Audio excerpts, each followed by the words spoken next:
You are tuned into the Post Route with your host, W. Earl Kitchings. Hey, here we go. Good evening, good evening, good evening. Yes, indeed. Welcome to another edition of the Post Route. I'm your host, W. Earl Kitchings. And man, do we have a phenomenal guest for you tonight. Yeah, I know, Earl, you always saying we got a phenomenal guest. Yeah, that's true. Well, they're all phenomenal because, hey, these guys are iconic. You know, you're the quarterback of the team. You're iconic. You know, everybody's eyes on you. So what can you say? And tonight is no different. We're happy to have this gentleman tonight, and we're so happy that he agreed to join us. Uh, an outstanding quarterback, had a great career, both high school, collegiate, and professional. Got some tenure there, and of course, we're just looking forward to having this conversation with him tonight because he's got a wealth of knowledge, and he I call him a Renaissance man now because he's not only taking his talents to the uh, professional level in football, but now he's come out of that, is working back at his alma mater, and he's also written a book and producing his own merchandise. So, you know, when you can go spin it on the field and then spin it off the field and do some of the things he's doing, you got to be a Renaissance kind of a guy because you're doing some of everything.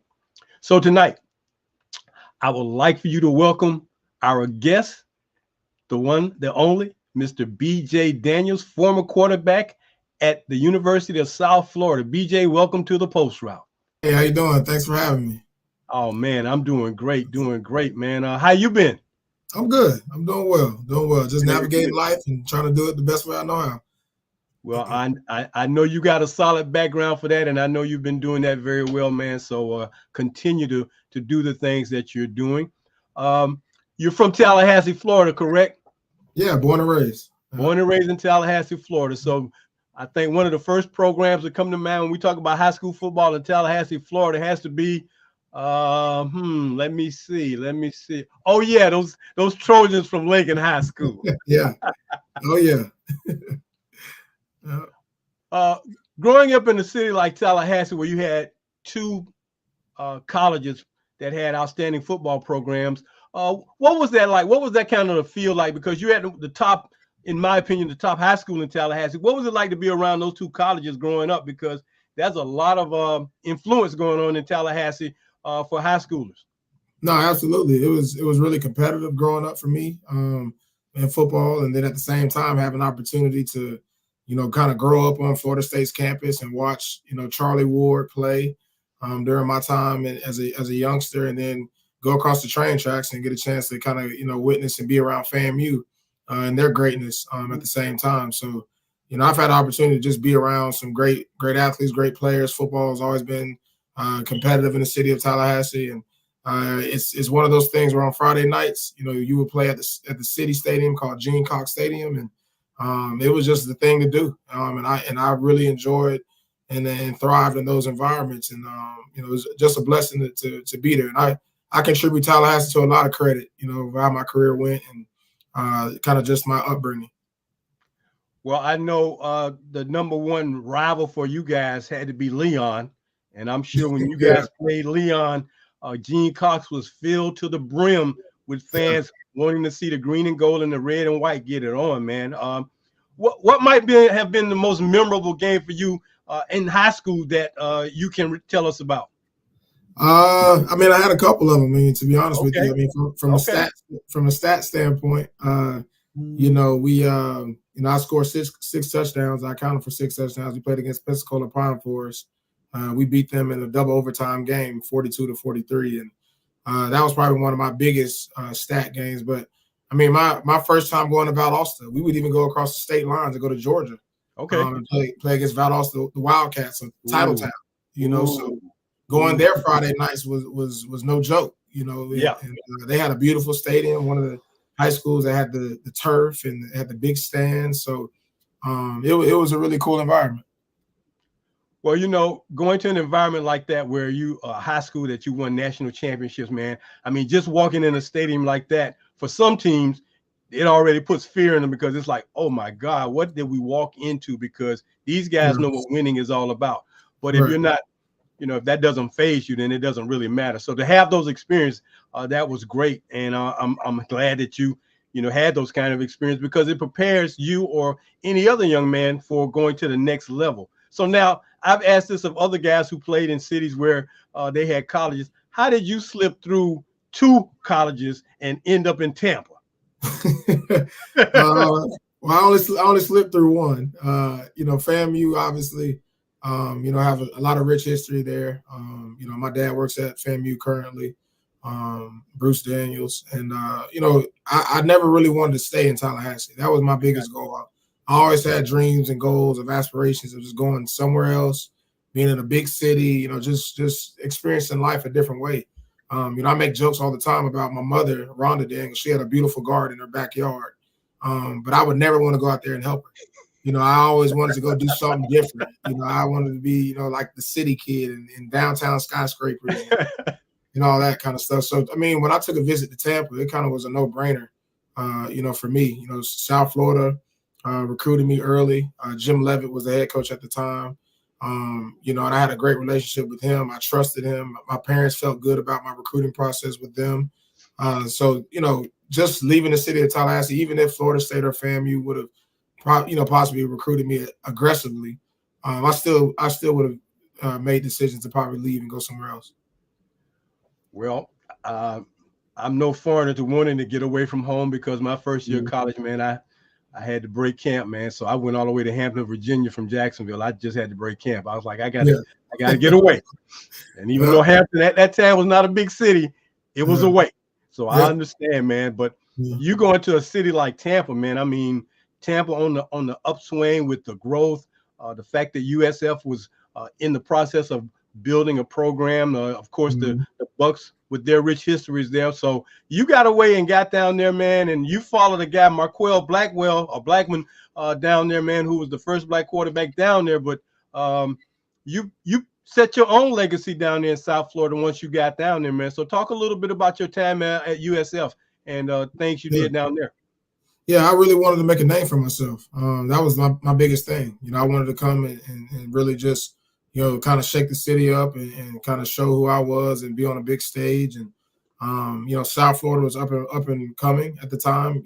During my recruiting process, South Florida was ranked number 2 in the country, after they beat West Virginia in my senior year of high school. So, seeing them on the big stage and knowing that I could come in and play early was my goal. I wanted to come in and play early, and also wanted the opportunity to play basketball. So those are the 2 things that Jim Levitt at the time, the head coach, allowed me to do. And then my time here at South Florida was great. I've had plenty of ups, plenty of downs, but more ups than downs. And I had a lot of opportunities to play against the Goliaths, as people would call them in the Power 5 community. So beating Florida State, beating Clemson, beating Notre Dame, beating Miami, beating Louisville, West Virginia, Syracuse. And that was our non-conference in our regular season schedule every year. So having the opportunity to beat those schools and attach my name to it, it wasn't normal. If I was at a different school like Florida State or Clemson, you play those teams every day. They're in your conference. But I wanted to. What I've always done is been a short black quarterback, so I've always played with a chip on my shoulder. So for me to go to South Florida, it was literally like, okay, well, let's go do this. Let's go show the world what we can do, and let me show the world what I can do. So, well, you said short black quarterback, but most of the time, man, guys like that mean that they can pass and run. So they're, as they call it in this day and time, they're a dual threat, man. I think about growing up, man. We were always dual threats, man. That's just the way we came up playing ball. If not in the backyard or the front yard, in the park, you were always a dual threat, man. That wasn't just a drop back. You did both. Right. You had to do both. Absolutely. Else you were gonna be in trouble. Yeah. And guys didn't mind putting a whooping on you or putting a hit on you back then in Sandlot or in your, when you're little growing up, man. You're trying to dodge guys. They didn't mind putting you out.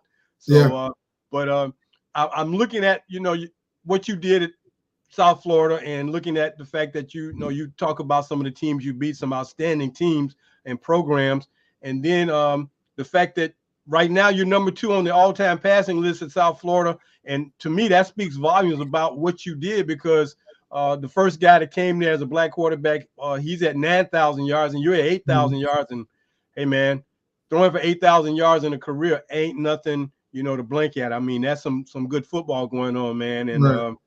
it looks like you did some things that really, really stood out. So in your 4 years, were there any things that made a big impact on you? I know you said a coach brought you in.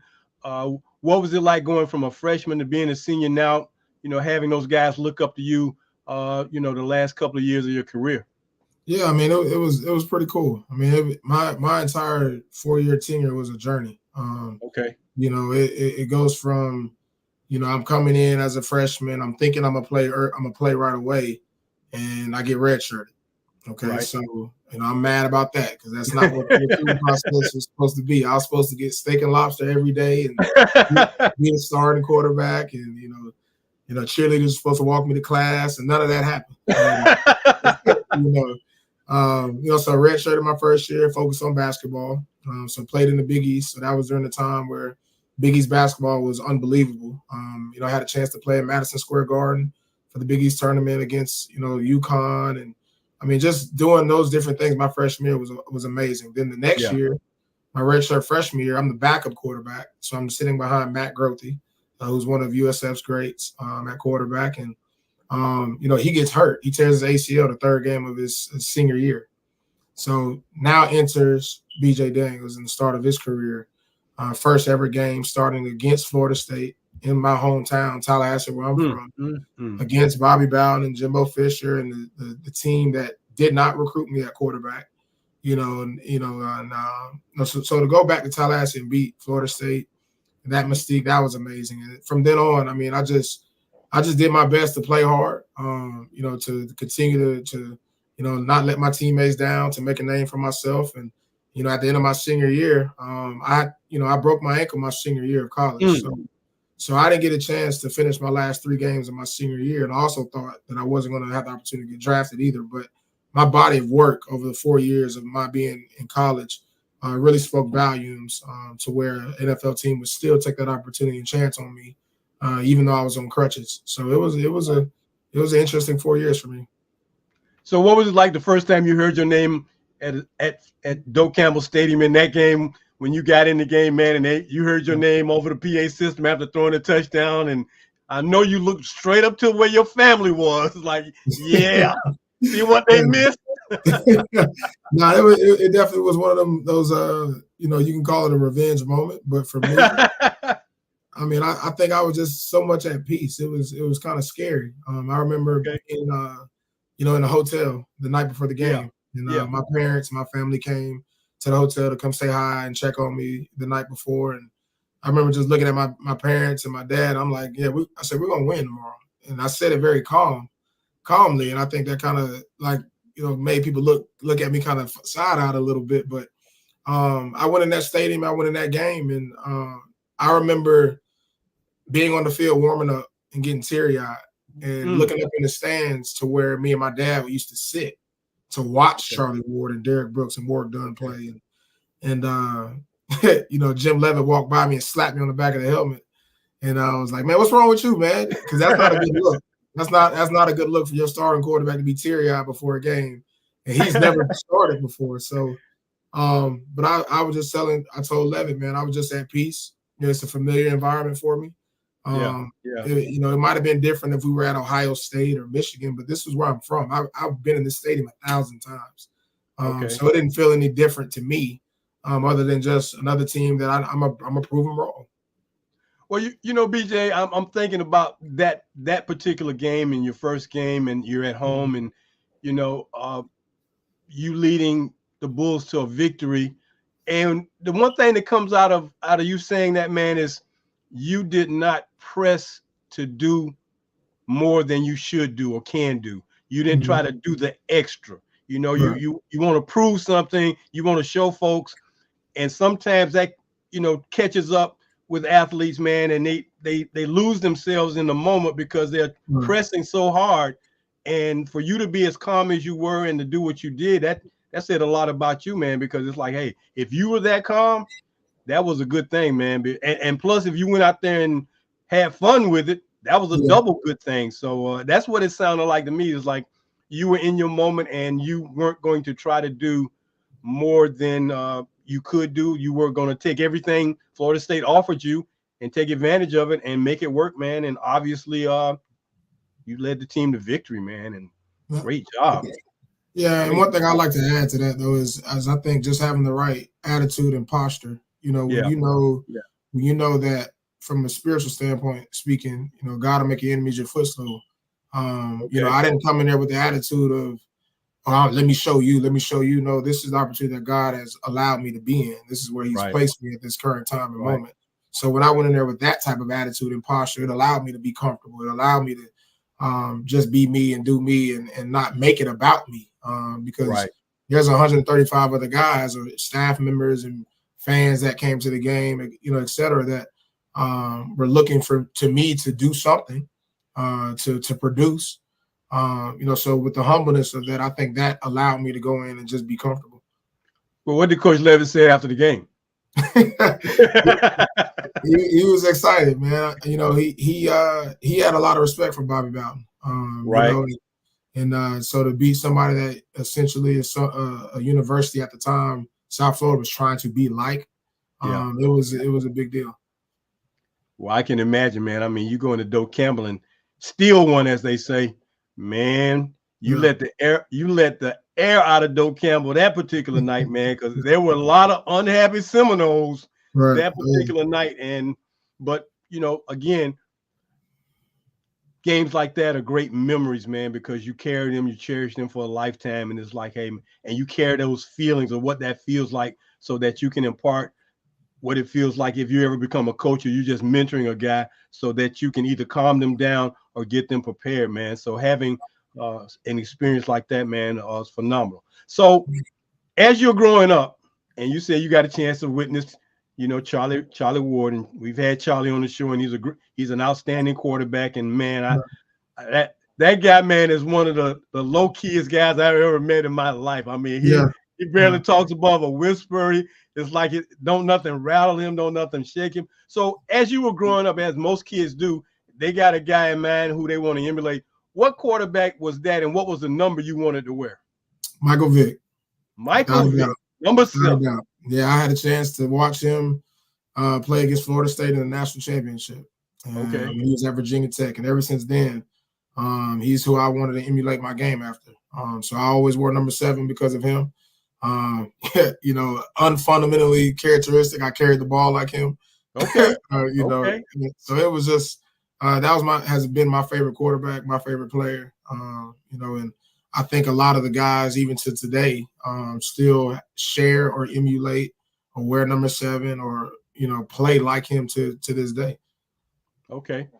Well, you know, I was talking with my son about, you know, Michael Vick, and I was telling him, I said, you know, for the Philadelphia Eagles, because when he got to Philadelphia after playing at Atlanta, and everybody's talking about Michael Vick. I said, well, before there was a Michael Vick who could throw it and run it, there was a guy by the name of Randall Cunningham. And Randall Cunningham, when he came to the NFL,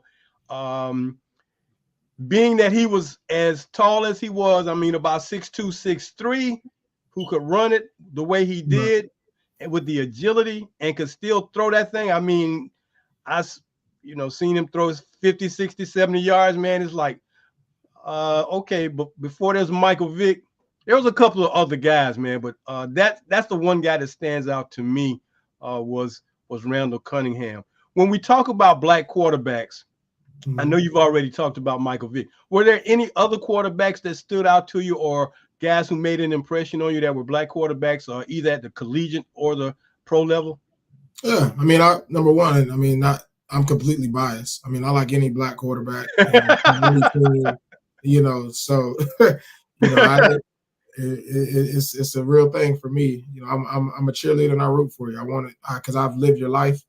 I know what it's like. I know what the struggle is like. I know how it feels to walk into the building, into the meeting rooms, to interact with coaches in the community. I get it, you know. And so I'm a fan of all. But Michael Vick was my favorite player. Obviously I grew up watching Donovan McNabb. I grew up Okay. watching Charlie Ward, obviously. But there's so many guys you can name and so many guys you can forget. But I literally have supported and will support any and every. Okay. Even to this day, the young guys that are currently playing in the NFL, the CJ Strouds of the world and the Geno Smiths that are still holding on, Justin Fields, even the stuff that he's experiencing and going through in the NFL, or Russell Wilson. I feel for those guys. I really root for every last one of them, to be honest with you. Well, that's interesting because the plight of the black quarterback, even as successful as many of them are in this day and time, they still have those challenges they have to deal with and face. And it's unfortunate that sometimes talent isn't what's always appreciated or given an opportunity in a fair way. So when you say that you support these guys, man, and I think one of the the biggest hurts to me was the fact that for a guy like Colin Kaepernick to just take a knee, and that's all he did. Now, he didn't shoot nobody. He didn't hit his wife. He didn't beat up nobody. He wasn't selling drugs. He didn't do none of those negative things.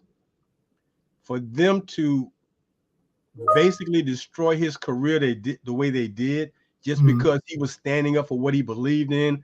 And he did that because a military guy told him to honor our fallen heroes, you take a knee.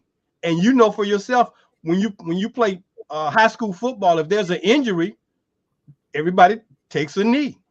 So when they did that, man, I just thought, man, that was not right. And to this day, I'm still not really over that, but I get it. But when you talk about the fact that you support these guys, and of course now that you're one of the guys that other kids are looking up to, or somebody saw you and they wanted to be a BJ Daniels. So that says a lot, man, and it means a lot because as I've shared this with some of the guys who've been on the show, the reason why we do this show and the reason why I wrote the book about the forgotten quarterbacks is because I truly believe and honor the legacy and believe that this fraternity of black quarterbacks means a lot to a lot of guys, man, because you're in unique situations and positions, and not everybody will be in the shoes that you've had a chance to wear, man. So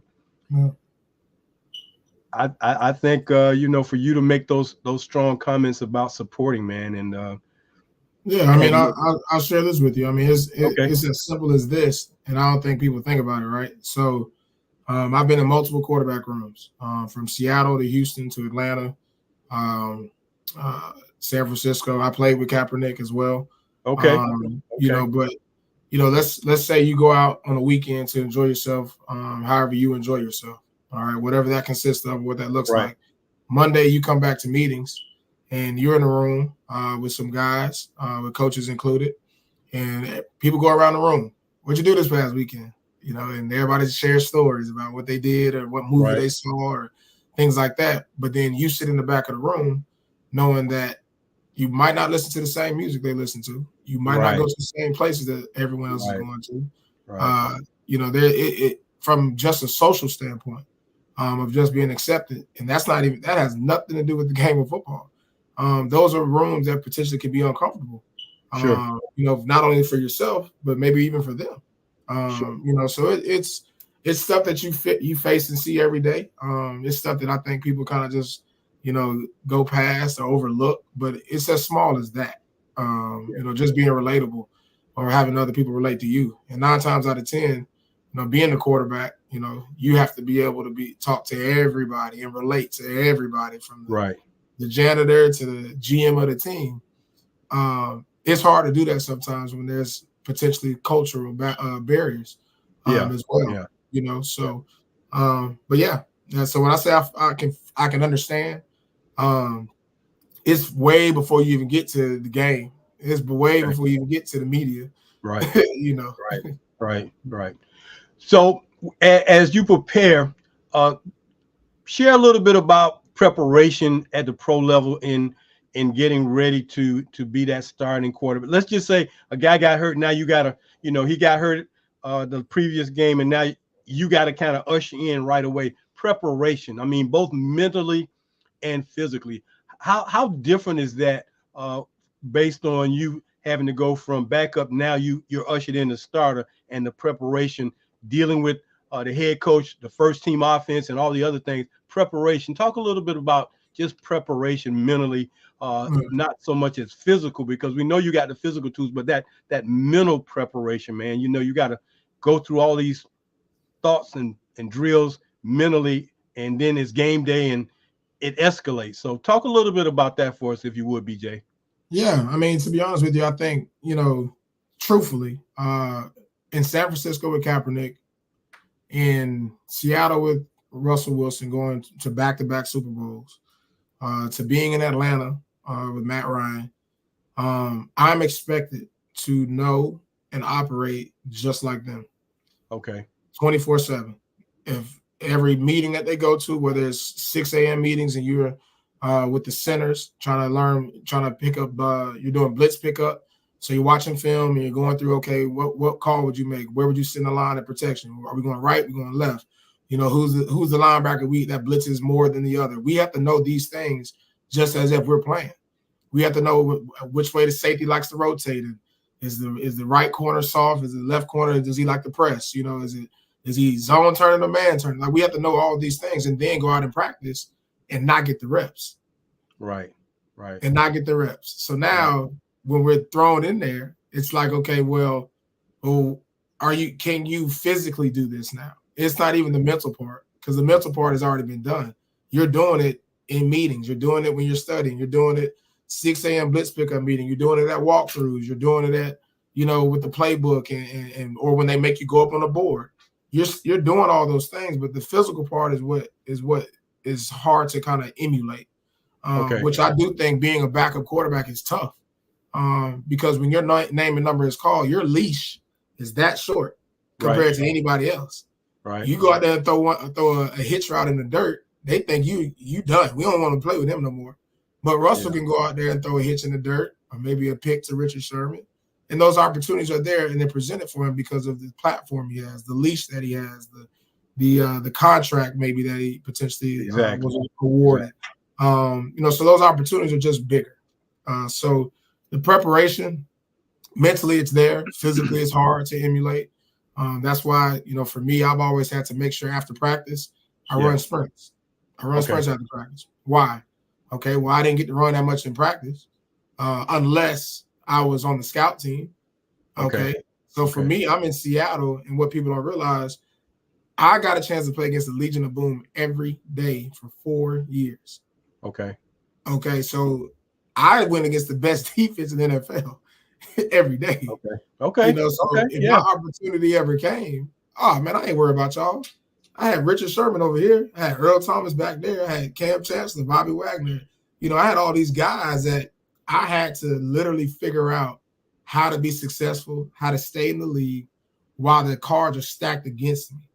I'm going against the Legion of Boom as they're getting ready for the Super Bowl, but I'm the backup quarterback, and they're supposed to win in practice. They're supposed to do good. With the backup receiver, the backup left tackle, the Marshawn Lynch is not with me. I'm with the backup running back. And we're having to find ways to keep a job, not look crazy. I don't want to throw interceptions. So I've had to learn to manipulate that kind of stuff. And the preparation is hard. It's hard. It really is. Because at the end of the day, the backup quarterback, one thing I can tell you in the NFL, in Justin Fields' situation and Russell Wilson's situation, is very, very tricky. And here's why. You don't never have a backup quarterback that can put pressure on the starter. They don't want that. They do not want that. That's not how the game is supposed to be built. So if you think about backup quarterbacks in the league, it's hard to really name them. Because those backup guys, it's hard to name them. And for a fact, they're not going to put pressure on the starter. It's not like college, where you got 5 stars that come in and the best man wins. It's set up a lot. It's set up a lot different. I got you. Mm-hmm. That's interesting, because when we had Rohan Davey on the show, and he was playing with New England, and he said one day, he was just walking by one of the meeting rooms, and he walked by, and it was the meeting room with the quarterbacks. and they were in there having a meeting. And he was like, what's going on? And they're like, we're having a meeting. And he's like, well, nobody told me about the meeting. And they try to make it seem like, well, yeah, we told you or we called. He's like, no, nobody called to tell me about the meeting. Right. And it really kind of, made him kind of ponder what's going on, because here I am, one of the quarterbacks, and y'all having a quarterbacks meeting, and I don't get a call to attend the meeting. So is this, it really, kind of got next to him, but, he persevered through it. But I thought, wow, that's an interesting situation where if I'm supposed to be the number 2 guy or the number 3 guy, I mean, for yourself, it ain't but 2 or 3 quarterbacks on the team. So that meeting ain't that big. Right. Yeah. So it's the 3 of you guys and the OC and the quarterbacks coach. That's basically it. So to be left out of meeting, you have to ask yourself, why was that done? Was it done on purpose or whatever? So I understand when you said the guy who is the backup is not really the guy that most of us know of, ironically, for this situation in Pittsburgh. And I've said this time and time again, that all systems don't fit all guys. And sometimes the money might be right, but the system not right. And for Justin Fields, in my opinion, the money was right, but the Chicago system was not right. I feel that he might have a better opportunity in the Mike Tomlin Pittsburgh Steelers system, simply because the nature of who Mike Tomlinson is. That's the way I'll put it. I just look at it from that perspective. So, but thank you for that. Hey, look, man, stay with me. We're getting ready to take a quick time out. I got to put some announcements and sponsorships out here, but stay with us. This is the Post Route. Joining me tonight, outstanding quarterback, B.J. Daniels, formerly at South Florida and of the NFL. Stay with us. We're going to be right back after we do these commercial breaks. Let me tell you, the first thing we need you to do is we need for you to get involved with being a supporter of the Post Route and Quarter 5 Back. We've created this new support mechanism called the Teammate Support Sponsorship. So if you want to be a supporter of Quarter 5 Back and the Post Route, take out a Teammate sponsorship, only $44, and the $44 is related to the guy who we've named our award after, Oliver Bibb Joyce, number 44 from FAMU. But what you get with being a teammate is you get our Quarter 5 Back t-shirt, you get our Quarter 5 Back decal that you see on the screen, and you get our Quarter 5 Back teammate certificate. Now, if you don't want to do that route, hey, I'll tell you what you can do. Do this route. Go and become a supporter. Become a supporter of the Post Route and make your way known. We've got another support system called the Supporter, and it's only $4.40. And that way you get everything but the t-shirt. So for $4.40, you can help us out, support us, and be a part of what we're doing. Now, when we get to some other things, don't forget, if you don't know about it by now, you need to know about it, because the Forgotten QBs, a little known history, information, and statistics about Black quarterbacks in American college football is a book you need to add to your repertoire. If you don't have this book in your library, then you may miss out on some important statistics and historical facts about the guys whose shoulders guys like B.J. Daniels are standing on, because it all started way back in 1903 from what our research got us. A quarterback at Ohio University was the first Black quarterback we were able to document, and it's gone on since then. So get your copy of The Forgotten Quarterbacks. That's my book. Go to our website at Quarter 5 Back and click on the book icon and order the book. It's only $35 and shipping is free. That's The Forgotten QBs.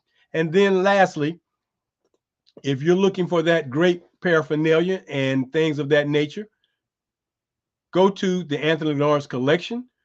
They've got the gear. They've got the information about their gear and everything you might want to do. So if you want to look good at your next college football game, especially at an HBCU football game, go to AnthonyLawrenceCollection.com. Click it on their website. Click on their gallery of merchandise and find what's good for you. The information is right there for you. They're located out in Baton Rouge, Louisiana. They've got a store out there. So click on AnthonyLawrenceCollection.com. And then we want to tell you about one of our newest sponsors, True Definitions. This is a business that provides you with 4-point home inspections and wind mitigation inspections. Even if you are able to call them here from Jacksonville, Florida, call them up and maybe they can just give you some consultation on what to do. Antoine Richardson is the guy you need to call, 904-413-8783. That's True Definitions. So we're going to get back to our guest, Mr. BJ Daniels. BJ, welcome back to the Post Route. Hey, man, I am just so happy that we are able to have this conversation because you're definitely putting some things out there in the forefront. So now, how many years were you in the NFL? Let everybody know how many years you played in the NFL. 6 in the NFL. Then I played 1 in the AAF, Alliance of American Football, and then 1 in the XFL. As well. And I also went to Canada. I was in the CFL as well. What team did you play for in Canada? Saskatchewan, the Rough Riders. Man, you were way out west. Yeah, oh yeah. You were way, yeah. And how difficult was it for you to make that transition to the frigid Arctic weather of Canada? Man, it was hard. It was terrible too, man.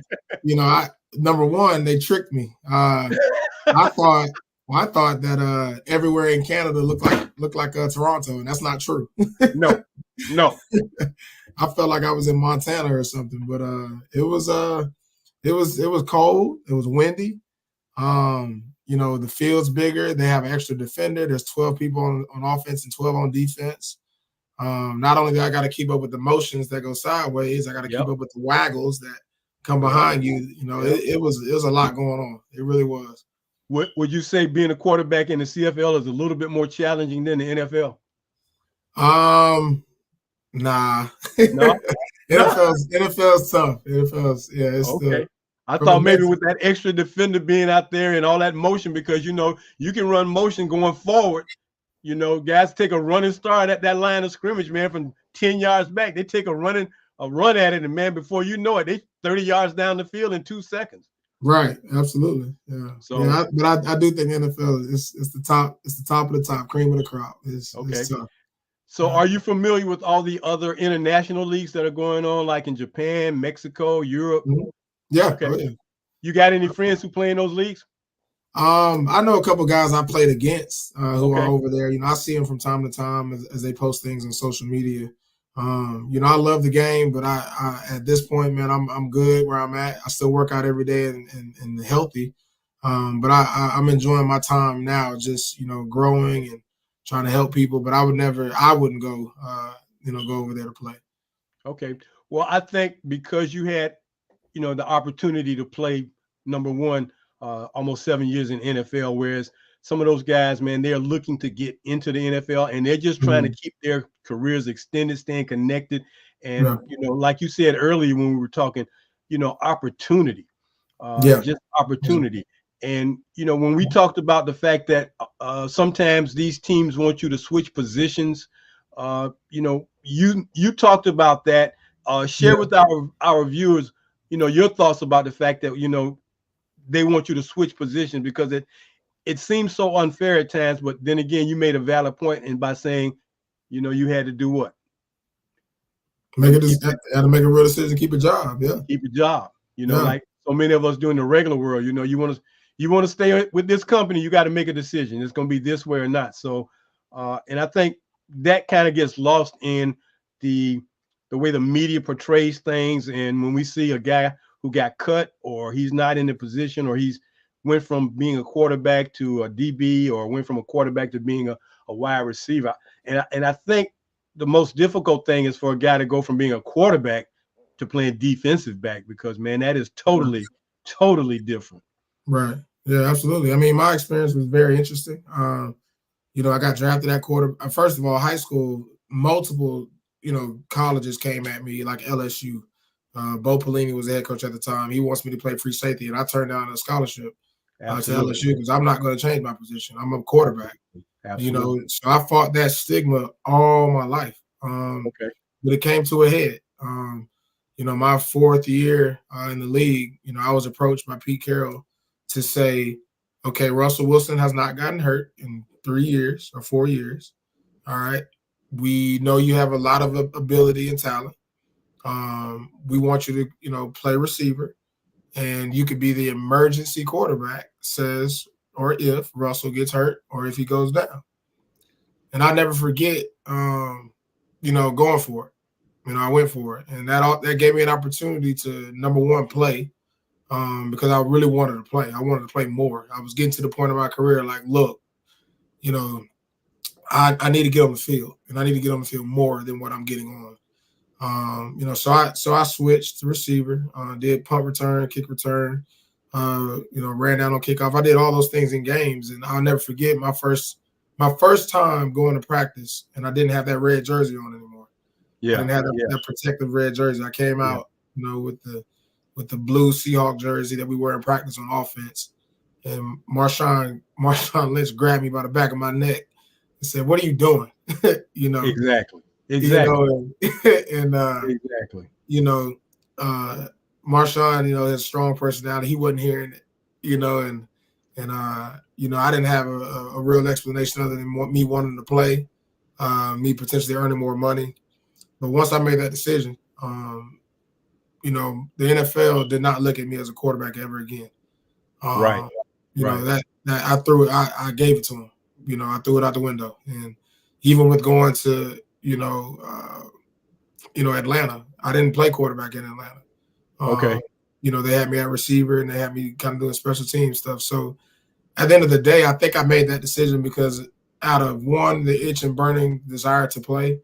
Two, I watched them bring in 2 other quarterbacks during training camp.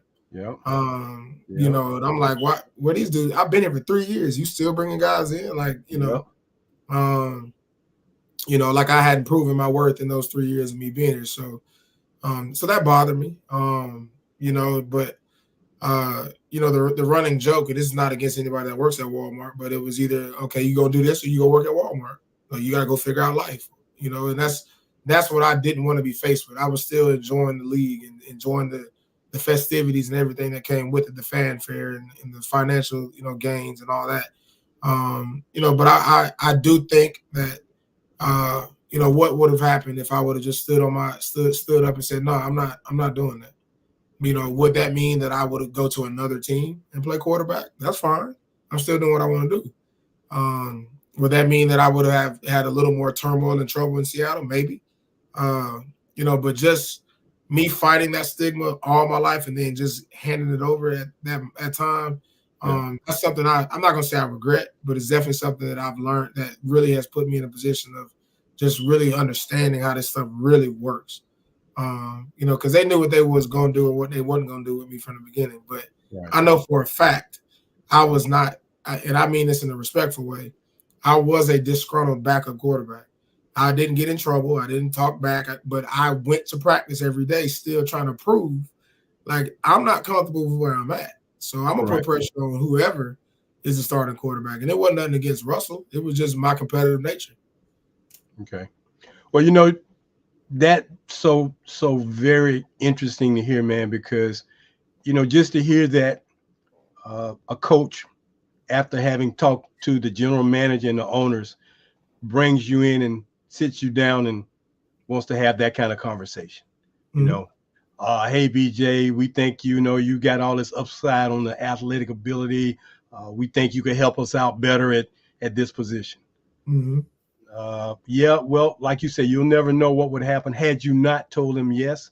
Mm-hmm. And I will attribute a part of that, and this is just my thinking, that you are a young man looking to, do exactly what you say. You're trying to hold on to a job, and you're trying to, stay in the league and whatever it was going to take.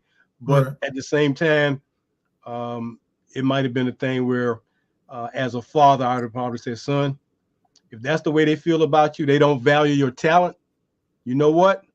Mm-hmm. There's other things out there waiting for you to do, because guess who got a better plan for you? He got a better plan for you.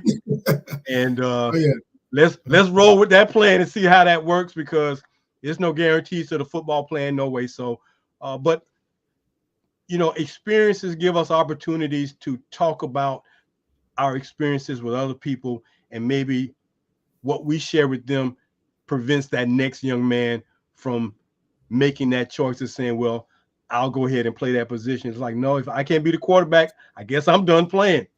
Mm-hmm. Okay, let me move on. So, but life is full of experiences that you can take and share, man. So I'm glad you stayed healthy through the whole process, man, because you're out there running punch back, man. Hey. Yeah. But Oh man, no. it's so crazy though. I'm on the flip side of it, if I'm thinking from just me being positive, because that's how I try to do things. Man, I had an opportunity to play the NFL at a position I've never played before. Okay. I'm playing against guys that have been training their entire life to do what I'm now doing and learning on the fly. So I'm thankful even just for the ability God gave me to even, would it have worked out at quarterback? I don't know. But I know God's plan and what the talents that God did give me allowed me to just survive and do other things at the highest level.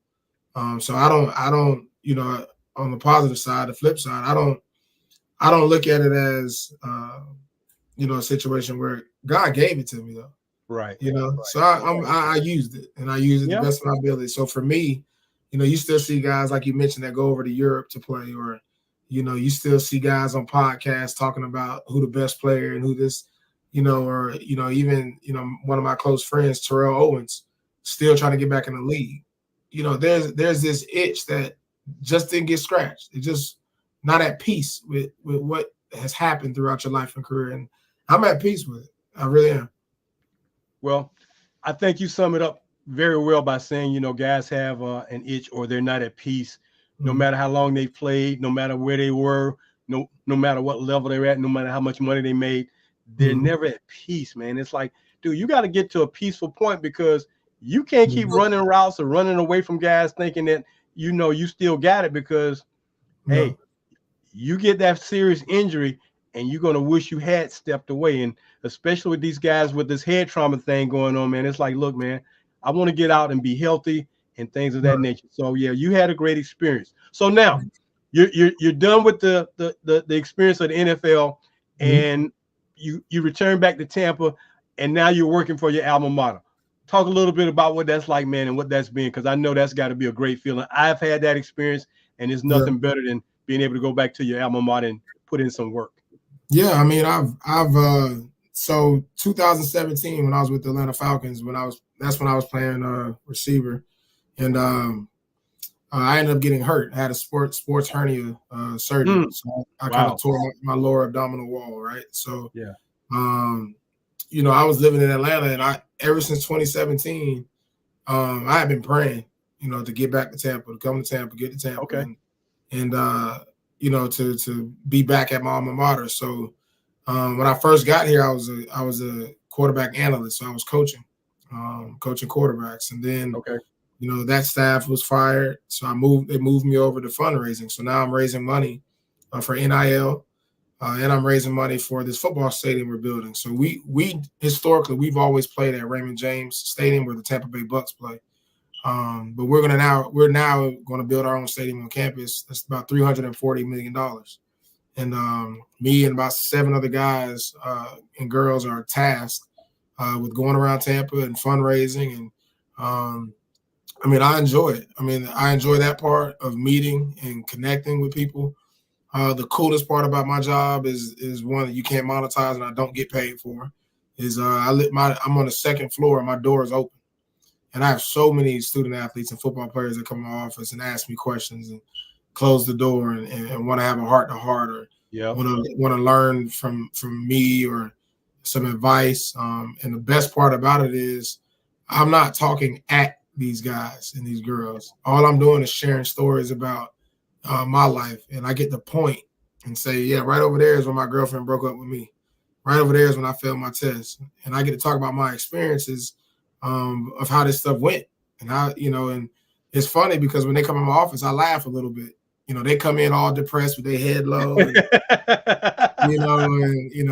they give me their sob story, and then I laugh, and they look at me like, "What you laughing at?" I'm laughing because I did it. I went through it. I experienced it. Right. So I'm just thankful to have that opportunity to be able to, one, be in a position that they believe me, because I'm sure they see they trust me enough, with my platform and the type of person I'm aspiring to be. They trust me. They believe in my story. They understand where I went and then for me to tell them the truth, you know, they know when you're not telling the truth. They know when Absolutely. you just Absolutely. so I enjoy that a lot. Well, that's a testimony, man, because when you can do those things and share those things with young people who it's like a baby. A baby knows who when they're in safe arms or not. You know, Right. when they don't feel comfortable in safe arms, they're gonna cry. But if they know that you're not gonna drop them and you're gonna take care of them, man, they'll be in your arms forever. So that's what it's like when I hear that because I've experienced the same thing. So that's a great thing. Now let's talk about this new adventure that you're into, this Beyond the Red Zone. Yeah. Let's talk about this book you wrote, man. Yeah, so Beyond the Red Zone, I talk a lot about so the title, and here's why it's called that. You know, I think that the red zone is where life gets tough. That's where the defense tightens up a little bit. You don't have as much field to play with. You got to be very precise in the decisions you make because you don't have a long distance to go before you reach that end zone, and that's the goal. I mean, the goal is to get in that end zone. So for me, I like to talk about the simple fact of there's so much stuff that's going on in life and throughout my life and career. And in that book, I share a lot of different things about what I've experienced, you know, throughout my career.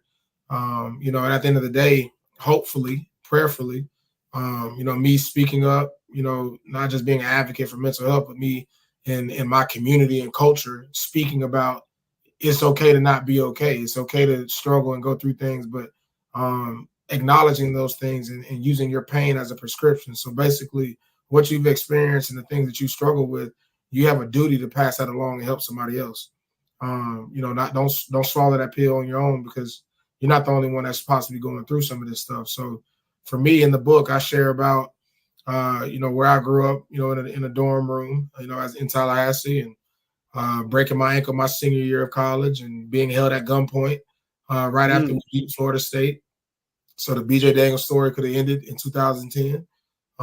You know, talk about, you know, my, you know, family members who have, you know, gotten sick or passed away, or my little sister having cancer and being 100% cured, or, you know, just the struggle and pressures of just me trying to figure it out and make it, you know, so just being vulnerable. And that's what this book basically is about. And I really hope that this encourages other people to, you know, be vulnerable, to speak on their mental health, and to know that they can overcome anything.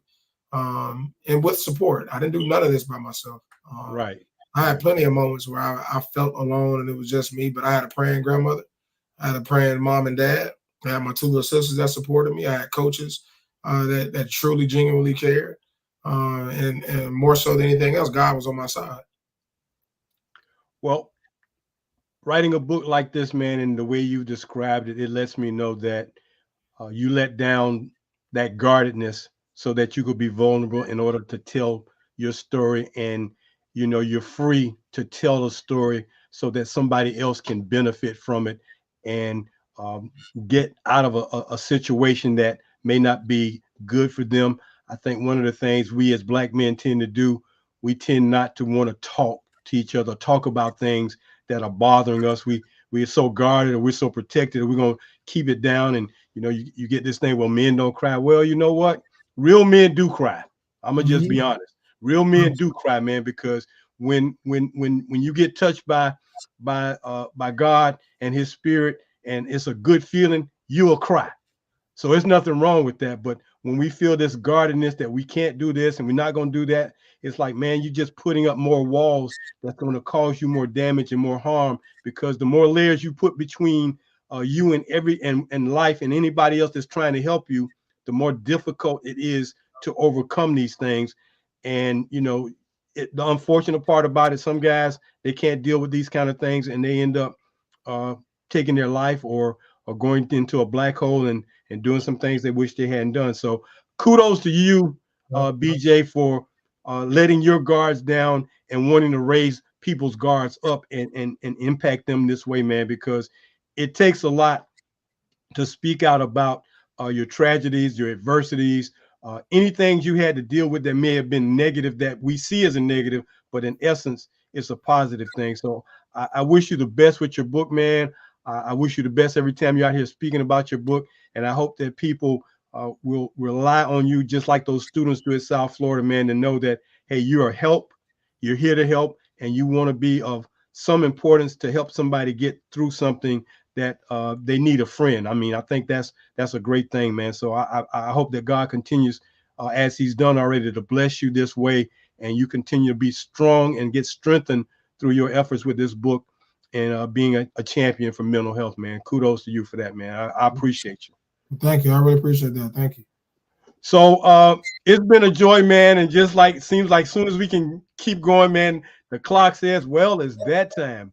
So BJ Daniels, former quarterback with the South Florida Bulls at the University of South Florida, NFL quarterback with the Falcons and the Seahawks, and now an author and a mental health professional that's trying to help people out. As you can see, if you want to get in touch with him about his book, bj-super7.com. If you want to purchase his book, if you want to follow him on Instagram, Instagram bj.daniels5, and you can catch up with BJ Daniels. Hey, man, thanks so very much. And hey, if you got anybody that's played quarterback that's black that you think would love to be on the show, please share them with us, man, because we want to fill up our calendar with as many guys as we can, man. And I'm just so honored and thankful that we were able to connect with you, man. Please tell your dad. I remember him when I worked at FAMU. Please tell him I said hello, and Okay. God bless him and your mother and your two sisters, man. But stay strong to what you're doing, man. And if there's anything we can do here at the Post Route to help you in any kind of way, man, please don't hesitate to let us know, man. But God bless you and keep going strong. Absolutely. Thank you. Appreciate you. All right, man. Much love to you. All Okay. right. Well, hey, he said it all. I don't have to say too much after a guy like that comes on and talks about who he is and what he's doing. So again, BJ Daniels here on the show with us. So that's going to do it for another great show here on the Post Route. Every Monday night, we bring you another quarterback. Next week, I think we got on tap a guy that, man, when he was playing quarterback in high school, he was that guy. Went on to play at Clemson. His name is Patrick Sapp. I believe he's our next guy up next. So next Monday, we're looking to have Patrick Sapp here on the show, here on the Post Route. Hope you will join us. Go to our website. We're steadily increasing the number of our newsletters, the Post Route newsletter, that gives you information and stories about quarterbacks and guys related to some of the best black college programs, football programs that there are. Again, I'm going to always say thank you to our viewers. Thank you so much for tuning in. Join us, become a subscriber, become a teammate, become a supporter. Go to the sites and check us out. And we just ask that you help us by becoming a teammate for $44 or a supporter for $4.40. You can Zelle us at 904-994-2189. You see it right there on your screen. So until next Monday night, when we bring you another edition of the Post Route, I got to thank my social media director, Mr. Kemal Azir, for putting together all the stuff he does on Instagram. And man, let me tell you, he put together a video on BJ Daniels. Oh my goodness. I teased him about going to Hollywood on me, but he put together a heck of a presentation. So thank you, Kemal, for doing that. And as usual, I got to thank my producer and director, Ms. Ronleen Kennedy, for all that she does to make this show possible each and every Monday. So until next Monday night, right here on the Post Route, as we always say, go deep, go long, go for the bomb. Take care, everybody. See you next week.